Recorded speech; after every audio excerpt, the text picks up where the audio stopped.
చాలా senior journalist గారు మునీర్ గారు మరి ఒక 6 నెలలు దాదాపుగా క్యాన్సర్ తోని బాధపడి వారు నిన్న మొన్ననే మరి జరిగిపోయినటువంటి విషయం తెలుసుకొని ఇక్కడికి రావడం జరిగింది. మునీర్ గారు మన తెలంగాణ వాదాన్ని వినిపించడంలో, అదేవిధంగా అనేక విప్లవోద్యమాలకు వారి యొక్క భావజాలాన్ని వ్యాప్తి చేయడంలో, స్థానికంగా దేశవ్యాప్తంగా ఉన్న అనేక సమస్యలను ఎప్పటికప్పుడు ఎండగట్టడంలో వారు ముందుండేవారు. ఏమాత్రం భయం లేకుండా అద్భుతమైనటువంటి నాలెడ్జ్తోని, వాక్చాతుర్యంతో ఆయన ఎంతోమందిని ప్రభావితం చేయడం జరిగింది.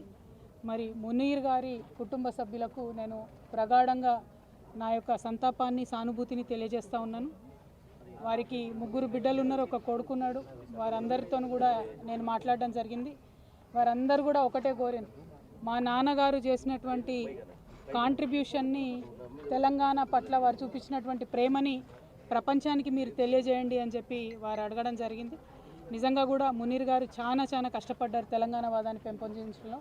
వారికి నేను ఘనంగా నివాళులు అర్పిస్తూ ఉన్నాను.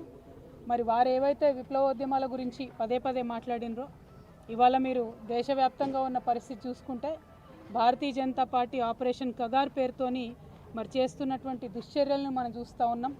మరి మావోయిస్ట్ పార్టీ జనరల్ సెక్రటరీ గారు నంబాల కేశవరావు గారు వారు ఎన్కౌంటర్లో మృతి చెందితే కనీస మానవత్వం చూపించి అంతిమ సంస్కారం కోసం కుటుంబ సభ్యులకు మృతదేహాన్ని ఇచ్చేటటువంటి సంస్కారం కూడా లేనటువంటి పార్టీ భారతీయ జనతా పార్టీ. ఈ వైఖరిని మేము చాలా తీవ్రంగా ఖండిస్తున్నాం.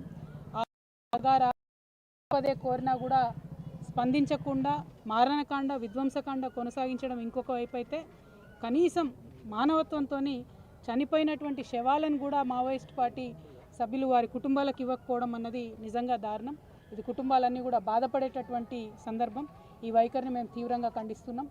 అట్లానే మరి మంచిర్యాల జిల్లాలో నిన్నగాక మొన్న మనం చూసినాం, సరస్వతి నది పుష్కరాలు కాళేశ్వరం దగ్గర జరిగినాయి.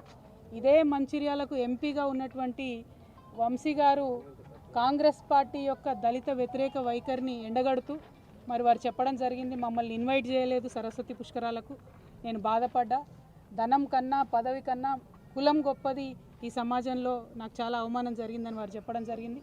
కాంగ్రెస్ పార్టీ రేవంత్ రెడ్డి గారు యాదగిరి గుట్టలో కూడా అదే చేసిండ్రు. రేవంత్ రెడ్డి గారి కుటుంబ సభ్యులంతా కూడా పైన ఆసనాలలో కూర్చొని దళితుడైనటువంటి డిప్యూటీ సీఎం బట్టి విక్రమార్క గారిని కింది ఆసనాల్లో కూర్చోబెట్టి అవమానించినటువంటి దారుణమైన సంస్కృతి రేవంత్ రెడ్డి గారిది, కాంగ్రెస్ పార్టీ.